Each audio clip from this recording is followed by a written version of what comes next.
Hello and good day. My name is Ayo Defla, and I'm here to talk to you about being a second assistant director, the do's and don'ts of being a second assistant director. I think the number one thing you should do concerning this matter is get on the internet and look up what it means to be a second assistant director and just read, You'll find out a lot of information a lot quicker than any short video or film can describe. I mean, you could chunk or read tons of pages and wrap your mind and get a better handling of what it means to be a second assistant director. So I would say look up your position on the internet and just read a little bit about it. After you do that, you can apply everything that you've learned at Full Sail so far, and then at this school to further your position on the team that you're working with or on the crew that you're working with.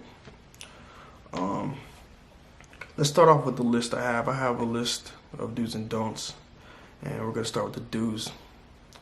Do, make sure things are set up.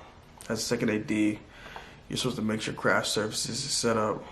You're supposed to make sure the parking spots are available. You're supposed to make sure makeup is ready, and etc. Just make sure things are in place. Pay attention. You can do a lot of walking around, talking with the talent, talking with the director or the assistant director, and you just need to pay attention. Don't be off in La La Land doing your own thing. I'll reiterate on that later. Speak calmly.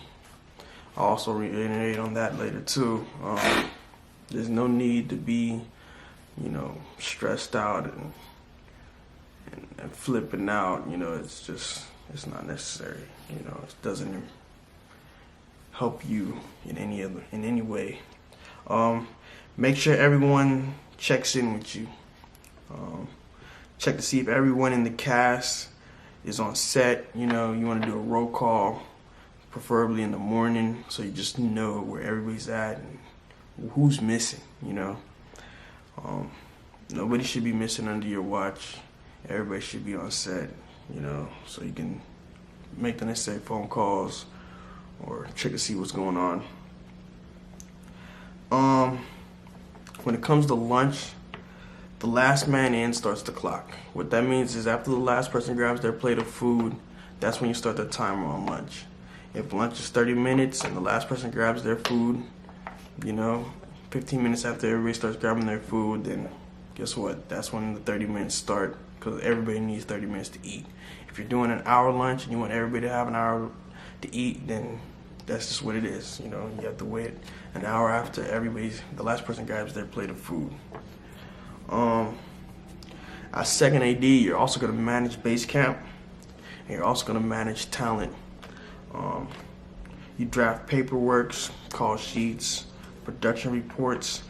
You set the atmosphere and background action. And second oversees back to one. As second, you should be very familiar with the talent, because you're pretty much like the guy that gets the talent and brings them to set, so they should be familiar with you long before you even start filming. They should know your face, who you are, so maybe during rehearsals, you're present. During meets, you're present, just so they can establish who you are. So like when they're on set and they're not looking around left and right wondering who am I supposed to answer to, who do I talk to, they should know you're the guy as a second AD. Some of the don'ts. Don't lose focus. Nothing's good when you lose focus. Look at this. Look at the picture quality. Look at my face. Don't lose focus. That's an analogy right there if you didn't catch that. Anyway, don't lose focus. It doesn't help you. It doesn't help anybody else. So you want to stay focused on your job. Don't be a yeller. It makes you look like you don't know what you're doing. This is advice from a second assistant director who's been on many projects. I'm not talking about me, I'm talking about a guest speaker that came to our class, and he'll probably talk to y'all too. His resume is stacked. He's been on so many different projects, it's ridiculous. But don't be a yeller. Those are the do's and don'ts that I have being a second AD. I know it's not a lot of information in 3 to 5 minutes, but I hope you did get something and you enjoyed it. Thank you for your time and patience, and thank you for listening. Have a good day.